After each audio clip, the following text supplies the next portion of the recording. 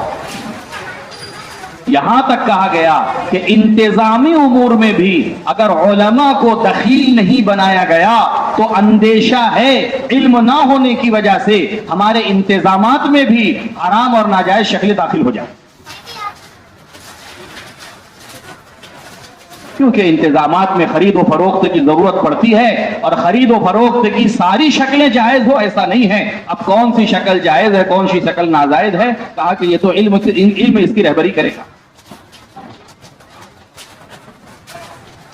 مسجد آبادی کے عمل میں ایک مستقل عمل ہے علمی حلقہ، علماء کو بھی متوجہ کیا گیا اس طرف کہ علماء کی یہ شان نہیں ہے کہ وہ عوام سے مستغنی اور بے نیاز ہو جائیں، علماء کی یہ ذمہ داری ہے کہ وہ ہر وقت عوام سے چمٹے رہیں، اور عوام کی یہ ذمہ داری ہے کہ وہ علماء سے اپنے آپ کو چمٹائیں۔ عوام کو کسی حال میں چھوڑا نہیں جا سکتا۔ حسن بصری رحمت اللہ علیہ کا واقعہ سنایا گیا۔ حسن بصری رحمت اللہ علیہ کو پتا چلا کہ حجاج ابن یوسف نے محل بنوایا ہے اور اس کے افتتاح کا وقت ہے، اور اس نے سارے لوگوں کو جمع کیا ہے،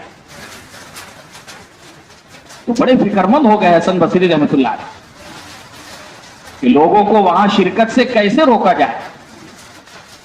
تو محل کے اور بصرہ کی آبادی کے درمیان میں ایک ٹیلا تھا، وہاں جا کر کے کھڑے ہو گئے، اور بڑے لہیم شہیم تھے۔ مفتی ظہیر صاحب کہنے لگے کتاب کے حوالے سے سیر و اعلام النبلا کہ حسن بصری رحمت اللہ علیہ کی کلائی ایک بالشت کے برابر تھی، لہیم شہیم تھے، اور اپنے زمانے کے مجدد تھے۔ عمر بن عبدالعزیز رحمت اللہ علیہ مسائل میں ان سے مشورہ کیا کرتے، تو جا کر کے اس اونچے ٹیلے پر کھڑے ہوئے اور لوگوں میں زور سے اعلان کیا، ہلموا الیہ، ارے تم وہاں کہاں جا رہے ہو، ادھر آؤ۔ سب کو اپنے پاس جمع کیا، اور پھر وہاں پر ان کے سامنے جو تقریر کی اور ان کے سامنے جو وعظ کیا، کوئی فرد ایسا نہیں ہے جو متاثر نہ ہوا۔ فرمایا تمہیں دنیا میں ملک و مال محلات بنانے کے لیے نہیں، امام الانبیاء کا امتی تم کو اس لیے بنایا گیا ہے، ساری دنیا میں دین کو لے کر کے نقل و حرکت میں آنا یہ تمہاری ذمہ داری، تم ان چیزوں میں لگ گئے۔ لوگ روئے، اور وہاں سے کوئی بھی ایسا نہیں ہے جو گھر واپس گیا، سب مسجد کی طرف واپس ہوئے۔ حجاج کو پتا چلا کہ لوگ کیوں نہیں آئے، کہا کہ ایسا ایسا واقعہ ہوا ہے۔ اس نے پوری تیاری کر لی ان کے قتل کی، پوری تیاری ان کے قتل کی۔ اس زمانے میں قتل کرنے کے لیے چمڑے کا ایک ٹکڑا بچھایا جاتا تھا جس سے زمین خراب نہ ہو، خون اس چمڑے کے ٹکڑے پر گرے۔ جلاد کو بلا لیا گیا، حسن بصری رحمت اللہ علیہ کو بھی حجاج نے طلب کیا، گئے حسن بصری رحمت اللہ علیہ، لیکن اللہ کا کرنا یہ، اللہ نے ایسا رعب اس پر طاری کیا کہ اس نے قریب بلاتے بلاتے حسن بصری رحمت اللہ علیہ کو اپنی کرسی پر بٹھایا اور خود ان کے سامنے دو زانوں بیٹھ گئے۔ فجر کے بیان میں حضرت نے، بلکہ حیات الصحابہ میں حضرت فرمانے لگے، امت میں جتنی بے دینی ہے یہ باطل کے رعب کی وجہ سے ہے، اور اللہ نے جو باطل سے رعب کا جو توڑ رکھا ہے یہ دعوت کے اندر رکھا ہے کہ داعی کو اللہ پاک وہ رعب عطا فرماتے ہیں جس سے وہ باطل سے متاثر نہیں بلکہ باطل اس سے متاثر ہے۔ بڑی عجیب بات کہی، کہا کہ وہ مجاہدین جو سوئے ہوئے ہیں غار میں، اصحاب کہف، ان مجاہدین کا رعب لوگوں پر پڑ رہا ہے، تو جو مجاہد جاگے ہوئے ہیں ان کا کتنا رعب لوگوں پر پڑے گا۔ یہ رعب اللہ نے دعوت میں رکھا۔ حسن بصری رحمت اللہ علیہ کو سارے انتظامات قتل کے کروا لیے گئے، لیکن ہمت نہیں ہوئی، اتنا مرعوب ہوا کہ اپنی جگہ چھوڑ دی اور ان کے سامنے دو زانوں بیٹھ کے ان سے مسائل پوچھنے لگے۔ یہ واقعہ اس بات پر سنایا گیا کہ اپنے زمانے کا اتنا بڑا مجدد ہے لیکن امت کو کسی حال میں چھوڑا نہیں ہے، حالانکہ پتہ ہے اس کام کے کرنے پر جو آلات حجاج ابن یوسف کی طرف سے آنے، بہت زور اس بات پر دیا گیا کہ طلبہ میں، دینی طلبہ میں ابھی سے نقل و حرکت کی اہمیت کو پیدا کرنا تاکہ ان کے اندر امت کو اور امت کے سارے طبقات کو جہالت سے نکالنے کا طریقہ کار اور استعداد اور صلاحیت زمانے طالب علمی سے ان کے اندر پیدا ہو، ابھی سے ان کی استعداد بنے. اس لیے کہ ہماری شریعت کا مزاج ہر ایک کو ایک لکڑی سے ہانکنے کا نہیں ہے. کہیں سیرت میں آپ کو یہ نہیں ملے گا آپ صلی اللہ علیہ وسلم نے ہر ایک کو ایک ہی طرز پر تعلیم دی ہو، آپ کو یہ کہیں نہیں ملے گا. آنے والے کی استعداد دیکھ کر کے، آنے والے کی صلاحیت دیکھ کر کے. اسی لیے فرمایا کہ امت میں اور عوام میں خلا کی ایک بہت بنیادی وجہ اس دھوکے کا پیدا ہو جانا ہے کہ کتابیں لکھتی گئی ہے اور آلات وجود میں آ گئے ہیں، اب علم حاصل کرنا ہے تو اس کے لیے یہ کافی ہے. یہ پڑھے لکھوں کے ذہن میں بھی اور عوام کے ذہن میں بھی ہے جس نے دوریاں پیدا کر دی. تو جو چیز صحبت سے حاصل کرنے کی تھی، صحبت کے نہ ہونے کی وجہ سے امت کا ایک بہت بڑا طبقہ اس چیز سے ہی محروم ہو گیا. صحبت کا کوئی بدل. 2 واقعات صحبت پر سنائے گئے. حضرت مولانا عبد الماجد صاحب دریابادی رحمت اللہ علیہ لکھنؤ میں رہتے تھے. حضرت تھانوی رحمت اللہ علیہ کا سفر لکھنؤ کا ہوا تو حضرت شیخ رحمت اللہ علیہ نے مولانا عبد الماجد دریابادی کو خط لکھا کہ حضرت تھانوی آپ کے یہاں آ رہے ہیں، ضرور ان کی صحبت میں حاضر ہونا. عبد الماجد دریابادی بھی بڑے عالم تھے. انہوں نے حضرت کو خط لکھوایا کہ حضرت حاضر ہونا ضروری ہے. تو حضرت کی تصانیف اور حضرت کے کتابوں سے استفادہ کرتے رہتے ہیں. حضرت شیخ رحمت اللہ علیہ نے جواب لکھوایا، فرمایا کہ مولوی عبد الماجد صحبت کا کوئی بدل نہیں ہوتا. مولانا حبیب الرحمان اعظمی نے خط لکھا حضرت تھانوی رحمت اللہ علیہ کو، فرمایا آپ کی خدمت میں آنا چاہتا ہوں لیکن میرے پاس کرایہ نہیں ہے، کیا کروں؟ کہا جب تک کرائے کا انتظام نہیں ہوتا ہمارے مواعظ ہمارے بیانات پڑھتے رہو، لیکن جیسے ہی انتظام ہو جائے فوراً ہمارے پاس تشریف لے. صحبت کے ذریعے سے حاصل کرنے کی چیز. کہیں کوئی آپ کو دنیا میں نہیں ملے گا کہ اس نے ڈاکٹر صاحب کا موبائل نمبر لے لیا ہو کہ ڈاکٹر صاحب موبائل نمبر اس لیے لے رہا ہوں جب کبھی طبیعت خراب ہوگی تو فون کر کے آپ سے علاج کروا لوں. لیکن عالم صاحب کا نمبر لے لیا جاتا ہے، مفتی صاحب کا نمبر لے لیا جاتا، بولے آپ کا نمبر اس لیے لے رہے ہیں کبھی کوئی مسئلہ پیش آئے تو فون کر کے مسئلہ پوچھ لیں. دین کو اور علم کو اتنا ہلکا اور اتنا اس کو بنا دیا گیا کہ اس کے لیے چل کر کے جانا اور اس کے لیے مجاہدہ اور اس کے لیے قربانی، یہ ساری چیزیں بالکل ختم ہو کر کے رہ گئی. اس لیے کہا گیا کہ وہ علم جو مدارس میں خزانوں کی شکل میں ہے، جب تک یہ علم مسجد کے حلقات کے ذریعے سے وجود میں نہیں آئے گا ان خزانوں کا علم امت کے عموم تک نہیں پہنچ پائے گا، امت کے عموم تک نہیں آئے. اس بات پر بہت زور دیا گیا کہ ابھی سے زمانے طالب علمی میں طلبہ کا محنت سے کام سے نقل و حرکت ہو. اور آخری مجلس میں تو حضرت نے بہت شدت کے ساتھ 2 باتیں عرض کی، 2 بنیادی باتیں تھی. اس میں یہ بات بھی تھی کہ اس کام کو ہم الگ کوئی کام نہیں سمجھیں گے. ہماری تبلیغ کی محنت ہے، وہ مدارس کی محنت ہے، ہماری دعوت کی محنت ہے، وہ تعلیم و تعلم کی محنت ہے. ہرگز نہیں کہا کہ ایک اشارہ اور کنایا اور کوئی ایک جملہ بھی استخفاف کا ہماری زبان پر نہ آئے. اپنے کام پر بصیرت، اپنے کام پر استقامت، استخلاص اپنی جگہ ہے، یہ ہونا چاہیے، یہ مطلوب ہے. مولانا الیاس صاحب رحمت اللہ علیہ کے زمانے میں ایک نوجوان لڑکا ایک صاحب کے یہاں دکان میں کام کرتا تھا. وہ مولانا الیاس صاحب رحمت اللہ علیہ کے متعلقین میں تھے. ان صاحب نے اس لڑکے کو کام سے نکال دیا. یہ حضرت کے پاس آئے کہ حضرت آپ کی ان سے جان پہچان ہے، بہت عزت کرتے ہیں آپ کی، انہوں نے مجھے کام پر سے نکال دیا، آپ تھوڑا میری سفارش کر دیں.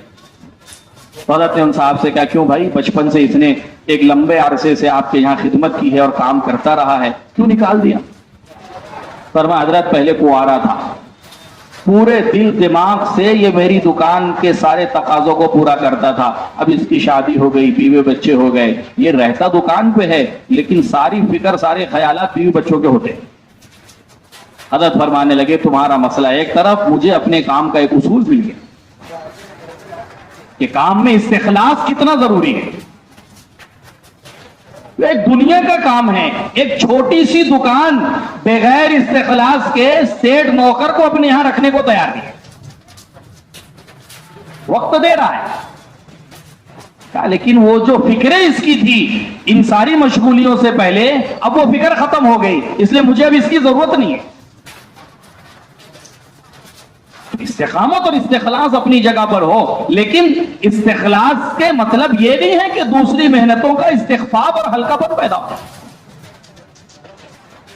ہمارے اکابر کتنا اہتمام فرمایا کرتے تھے کہ یہ طلبہ ہماری اپنی محنت سے قریب ہو جائے. الفرقان بہت پرانا رسالہ ہے, مولانا منظور نعمانی رحمۃ اللہ علیہ کا, بہت پرانے ایڈیشن کے اندر یہ واقعہ لکھا تھا الفرقان کے اندر کہ مظاہر العلوم کے طلبہ مولانا الیاس صاحب رحمۃ اللہ علیہ کے زمانے میں چھٹیوں میں دہلی آئے, دہلی گھومنے کے لیے. تو طلبہ نے سوچا کہاں قیام کرے, کہاں ٹھہرے, کہاں رہے, تو انہوں نے کہا کہ چلو بنگلے والی مسجد ہے وہی ٹھہر جاتے ہیں. مرکز پر قیام کیا. صبح حضرت کے آنے سے پہلے وہ نکل گئے تفریح کے لیے اور رات میں آئے. حضرت نے پوچھا بھائی کہاں چلے گئے تھے آپ, پورا دن آپ نظر نہیں آئے. کہنے لگے حضرت ہم تو چلے گئے تھے تفریح کے لیے. حضرت نے کہا تم نے ہم سے کیوں نہیں کہا, ہم تمہیں دہلی کی تفریح کرا دیتے. پھر دوسرے دن طلبہ کو لے کر کے گئے اور لال قلعہ لے کر کے گئے اور دروازے پر کھڑے ہو کر کے طلبہ سے کہا کہ تم جاؤ اندر جا کر کے تم گھوم لو, میں نے تو قسم کھا لی ہے اللہ پاک جب تک مسلمانوں کی شان و شوکت نہیں لوٹائیں گے میں اس میں قدم نہیں رکھوں گا. صرف کہتے نہیں تھے بلکہ عملی طور پر اپنے عمل سے اس چیز کو ظاہر کر کے بھی دکھایا ہے.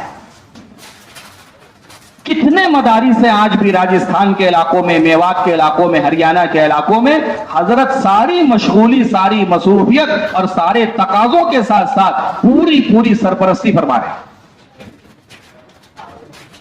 مرکز کا ادارہ ہے, سارے مشاغل کے ساتھ. بخاری شریف کا درس اپنی جگہ پر ہوتا ہے. میرے عزیز و بزرگوں, یہ ایک بہت بنیادی چیز ہے, اس لیے کہ باطل تو چاہتے ہی یہ ہے کہ یہ الگ ہو جائیں, علم الگ ہو جائیں, اس لیے کہ جہالت کے ساتھ علماء نے لکھا ہے ایک عابد سے شیطان کو اتنا خطرہ نہیں ہے جتنا خطرہ ایک عالم سے ہوتا ہے. وہ تو عابد کو آسانی کے ساتھ گمراہ کر دے, بہت آسانی کے ساتھ, سیکنڈوں میں اس کو بہکا دے گا. ایک واقعہ لکھا ہے ابن قیم رحمۃ اللہ علیہ نے, ایک بہت بڑا عابد تھا, بلکہ شیطانوں نے ابلیس سے یہ کہا, سردار سے, کہ آپ عابد کے مرنے پر اتنا خوش نہیں ہوتے جتنا عالم کے مرنے پر ہوتے, کیا وجہ ہے؟ کہ چلو تم کو فرق بتاتا ہوں. گئے ایک عابد کے پاس, اپنی عبادت میں مشغول تھا, اس سے جا کر کے بات چیت کی. فرمایا کہ تم اللہ کی قدرت کو, اللہ کی طاقت کو, ان ساری چیزوں کو مانتے ہو؟ فرمایا ہاں مانتا ہوں. کہا کہ ایک سوئی کا ناکہ دیکھا ہے؟ کہاں دیکھا ہے. کہا ساری کائنات اس سوئی کے ناکے سے آر پار کر دی جا سکتی ہے. فرمایا یہ چیز تو بہت مشکل ہے. کہا دیکھو یہ ایمان سے نکل گیا, ایمان سے نکل گیا. کہ چلو عالم کے پاس گئے. عالم کے پاس, فرمایا مولوی صاحب کیا اللہ کو اس بات پر قدرت ہے کہ ساتوں آسمان و زمین کو اس سوئی کے ناکے سے باہر کر دے؟ فرمایا ایسی ہزاروں دنیا بھی اللہ اس سوئی کے ناکے سے باہر کر دے گا. یہ فرق ہے. میرے دوستوں بزرگوں, آنے والے کی استعداد اور صلاحیت کے اعتبار سے حضور پاک صلی اللہ علیہ وسلم کا طریقہ تعلیم یہ ہوتا تھا, ایک ہی سوال ہے, مستفتی کے بدلنے سے فتویٰ بدل گیا. ایک ہی مجلس ہے, ایک ہی سوال ہے, مستفتی بدل گئے, فتویٰ بدل گیا. مسند احمد ابن حنبل کی روایت ہے, ایک بوڑھے صحابی اللہ کے نبی صلی اللہ علیہ وسلم کی خدمت میں آئے, صحابہ اور بھی موجود تھے. فرمایا اللہ کے نبی کیا میں روزے کی حالت میں اپنی بیوی کو بوسہ دے سکتا ہوں؟ بوسہ لے سکتا ہوں؟ آپ نے فرمایا ہاں اجازت. وہ بیٹھ گئے. ایک نوجوان صحابی مجلس میں تھے، فرمایا اللہ کے نبی کیا ہم بھی روزے میں اپنی بیوی کو بوسا لیں؟ فرمایا ہرگز نہیں۔ تو صحابہ بعض مرتبہ نظریں بھی سوال کرتی ہے، سوالی ہوتی ہے، ایک دوسرے کو سوالیہ انداز سے دیکھنے لگے۔ آپ صلی اللہ علیہ وسلم نے محسوس کر لیا، فرمایا کہ بڑے میاں کی نوعیت الگ ہے اور تمہارا معاملہ الگ ہے، وہ تو یعنی ان کو اجازت اس لیے ہے کہ وہ معاملہ وہاں سے آگے بڑھنا نہیں ہے، اور تمہیں اجازت اس لیے نہیں ہے کہ روزے کے فاسد ہونے کا خطرہ ہے۔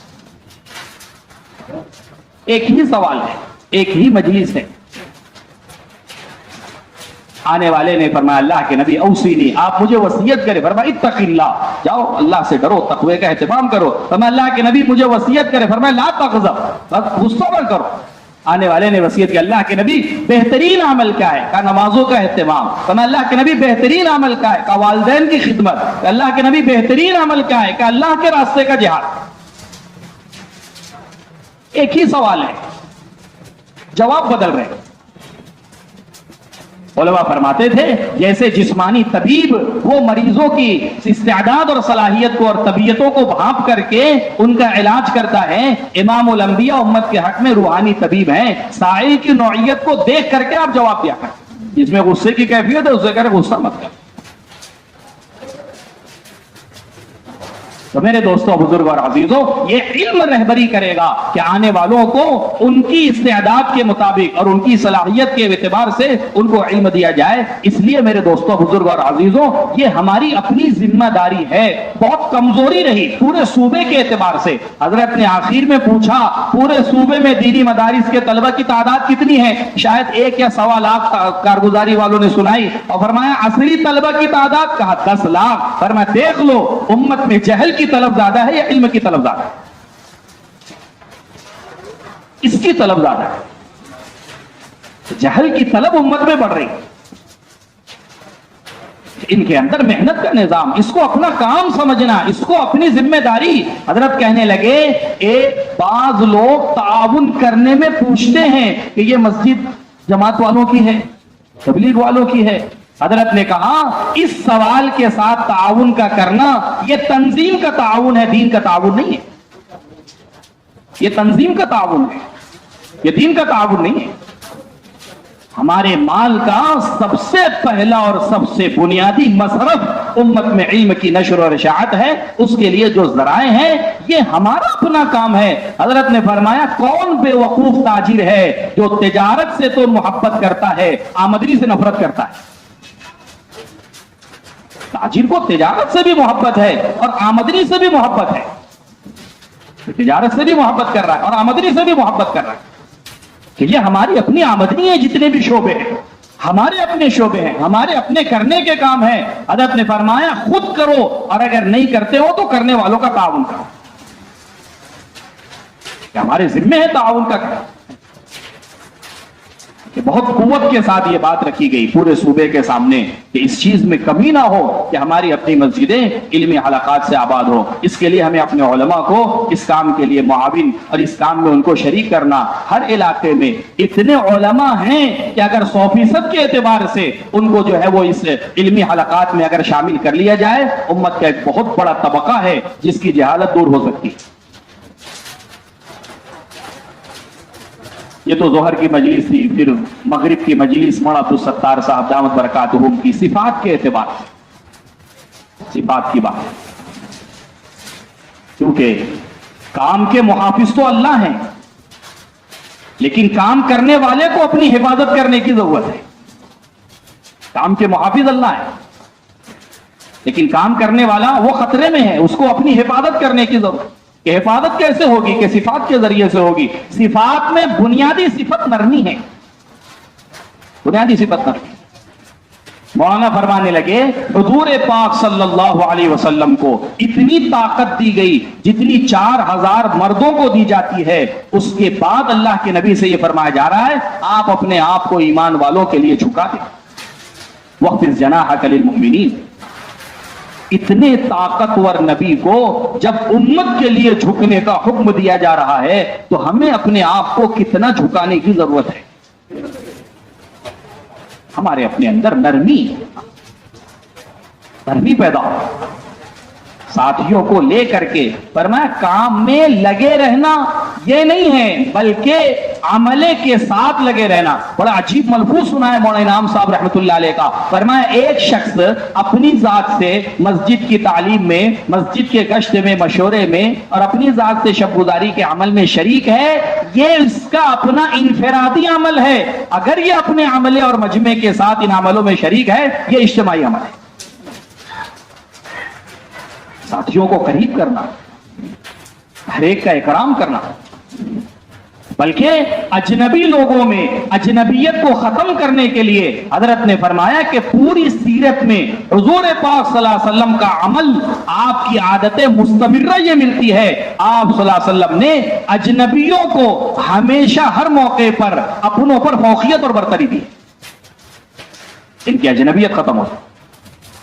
3 واقعات اس پر حضرت نے سنا سیرت میں.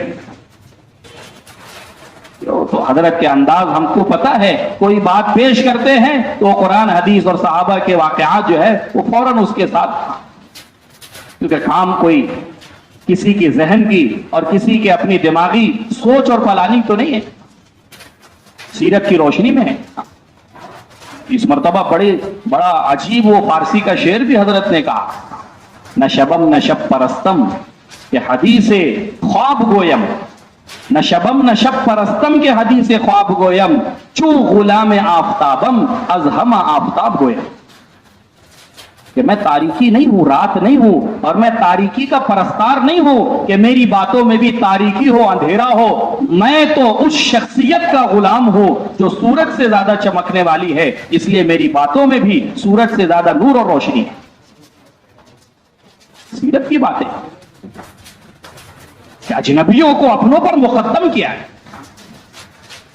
کہ خیبر کا موقع ہے، حضرت علی رضی اللہ تعالیٰ عنہ کا کارنامہ پورے خیبر والوں کے سامنے ہے کہ وہ دروازہ جس کو 20 افراد کھولا کرتے تھے بطور ڈھال کے اکیلے حضرت علی استعمال کر رہے ہیں. لیکن جب معرکہ ختم ہوا اور ساری کارگزاریاں حضور کے سامنے آنے لگی، لوگوں نے کہا اللہ کے نبی حضرت علی نے اس موقع پر کیا کام انجام دیا ہے اور کیسی ان کی کارگزاری ہے. آپ نے فرمایا علی نے کیا کیا جو ابو دجانہ نے کیا ہے. فوراً حضرت جبرائیل علیہ الصلوۃ والسلام تشریف لائے. فرمایا اللہ کے نبی آپ کی شان یہی ہے، آپ اپنوں پر اجنبیوں کو مقدم رکھتے ہیں. دوسرا واقعہ حضرت بلال رضی اللہ تعالیٰ عنہ کا سنایا کہ اذان جیسی خدمت جس کے لیے فضائل کو سن کر کے بعض مرتبہ صحابہ میں تلواریں نکل گئی. اللہ کے نبی صلی اللہ علیہ وسلم نے اس خدمت کے لیے اپنوں پر اجنبی حضرت بلال رضی اللہ تعالیٰ عنہ کو مقدم کیا. فرمایا بلاؤ بلال کو. اور جو خواب عبداللہ حضرت صحابی نے جو دیکھا ہے، ابو محذورہ رضی اللہ تعالیٰ عنہ نے عبداللہ رضی اللہ تعالیٰ عنہ نے کہا کہ وہ اذان کے کلمات دہراؤ، اور حضرت بلال سے کہا کہ تم ان اذان کے کلمات کو کہو. حضرت سلمان فارس کے رہنے والے ہیں، لیکن حضور ان کی اس اجنبیت کو ختم کرنے کے لیے فرما رہے سلمان منا من اہل بیت. یہ خصوصیت کسی کو نہیں حاصل ہے کہ اللہ کے نبی نے کہا ہو یہ ہمارے گھرانے کا ہے، یہ ہماری فیملی اور ہمارے گھر کا فرد ہے. صرف حضرت سلمان کے بارے میں یہ جملہ ملتا ہے. آپ نے فرمایا سلمان تو اہل بیت میں سے ہے. کہ جب یہ اللہ کے نبی صلی اللہ علیہ وسلم سے گفتگو فرمایا کرتے تھے، علماء نے لکھا ہے کوئی تیسرا وہاں پر حاضر نہیں ہوتا تھا، اتنا اہتمام فرمایا کرتے تھے اللہ کے نبی صلی اللہ علیہ وسلم. کیونکہ وسعت قلبی ضروری ہے، امت کو امت بنانے کے لیے توسع ضروری ہے. تنگ دلی سے امت نہیں بنے گی، فرقے بن جاتے ہیں. تنگ دلی نہیں ہونی چاہیے، وسعت ہونی چاہیے، وسعت ہونی چاہیے. آنے والے نے مولانا یوسف صاحب رحمۃ اللہ علیہ سے ساتھی کی بہت شکایت کی، حضرت یہ تو ایسا ہے فلاں ہیں، یہ بے اصولی. ساری باتیں سننے کے بعد حضرت فرمانے لگے مجھے تو حیرت ہے، اتنی ساری بے اصولیوں کے بعد پتہ نہیں اس کا کون سا عمل اللہ کو پسند آ گیا، اللہ اسے کام میں چلا رہے ہیں، اللہ پاک اسے کام میں نبھا رہے ہیں. خوبیوں پر نظر ہو کہ اجتماعیت کے جتنے بھی واقعات ہیں وہ سب ہمارے اپنے سامنے ہیں۔ وحشی ابن حرب کے ساتھ اللہ کے نبی صلی اللہ علیہ وسلم کا سلوک کیا ہے، حبار ابن اسود جس نے حضرت زینب کو برچھا مار کر کے حالت حمل میں زخمی کیا تھا، اور اسی زخم میں امام الانبیاء کی بیٹی انتقال کر گئی ہے، اس حبار ابن اسود کے ساتھ اللہ کے نبی صلی اللہ علیہ وسلم کا معاملہ کیا ہے، حضرت اکرمہ کے ساتھ اللہ کے نبی صلی اللہ علیہ وسلم کا سلوک کیا ہے، ابو لہب کی بیٹی اللہ کے نبی صلی اللہ علیہ وسلم کی خدمت میں آئی ہے، ان کے ساتھ اللہ کے نبی صلی اللہ علیہ وسلم کا برتاؤ کیا ہے، عمیر ابن وہب جس کی جو ہے وہ فصیح اللسانی کی وجہ سے اللہ کے نبی صلی اللہ علیہ وسلم کے ساتھ جتنا انہوں نے جو ہے وہ بدزبانی کی ہے، ان سب کے باوجود جب وہ مدینہ آئے ہیں تو حضور پاک صلی اللہ علیہ وسلم کا سلوک اور برتاؤ کیا ہے۔ یہ سارے واقعات میرے دوستوں بزرگوں صرف مذاکرے کی حد تک نہیں ہے، بلکہ یہ ہمارے اپنے لیے اصول اور ہمارے اپنے لیے رہبری ہے۔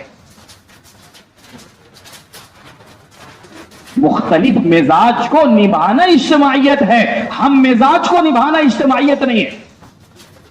ہم مزاج کو نبھانے میں کیا کمال ہے؟ مختلف المزاج لوگوں کو نبھانا،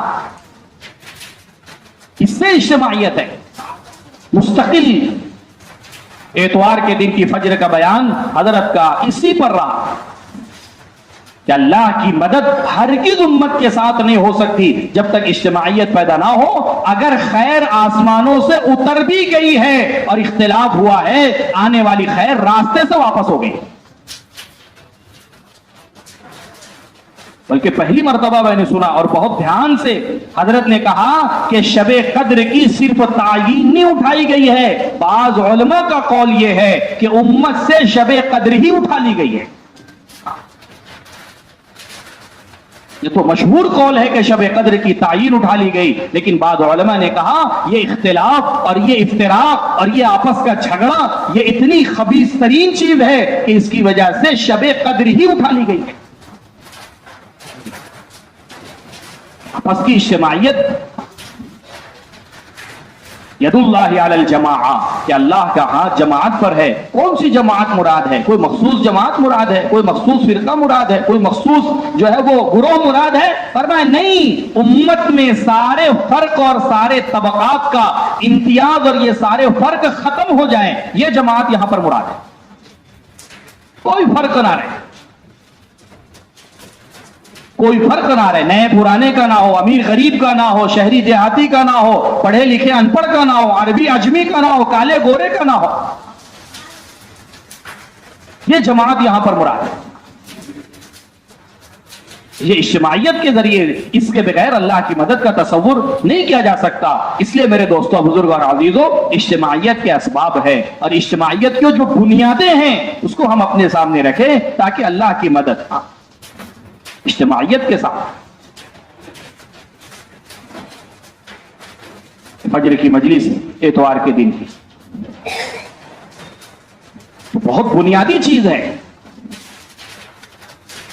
اور میرے دوستوں، بزرگ اور عزیزوں، یہ بھی ایک بہت بڑی بنیاد ہے۔ مولانا یوسف صاحب رحمۃ اللہ علیہ فرمانے لگے، بہت بڑا المیہ کام کرنے والوں کے اندر پیدا ہوتے جا رہا ہے کہ نیوں کے اندر سے پرانوں کا اعتماد ختم ہوتے جا رہا ہے۔ مفتی شفیع صاحب رحمۃ اللہ علیہ نے اپنے صاحبزادے حضرت مولانا تقی صاحب دامت برکاتہم کو یہ وصیت کی تھی کہ بیٹا، دین کی بنیاد اعتقاد پر ہے، اگر تمہارا اعتقاد اسلاف اور اکابر سے متاثر ہو گیا تو تمہارا دین متاثر ہو جائے، تمہارا دین متاثر ہو جائے۔ اپنے بڑوں کے ساتھ اپنے بڑوں کا اکرام اور اپنے سے پرانوں کا، مولانا یوسف صاحب دامت برکاتہم فرمانے لگے، صحابہ مخالفین کو نہیں بھولتے تھے، ہم محسنین کو بھول جاتے ہیں۔ وہ مخالفین کو نہیں بھولتے تھے جس کے ذریعے سے ہم کام میں لگے ہیں، جن کی محنت اور قربانی کے ذریعے سے اللہ نے یہاں تک پہنچایا ہے، اور جن کی محنت اور قربانی کے ذریعے سے اللہ نے کام میں ہمیں لگایا ہے، ہمیں اس کی کوئی پرواہ نہیں ہے۔ صحابہ مخالفین کو نہیں بھول رہے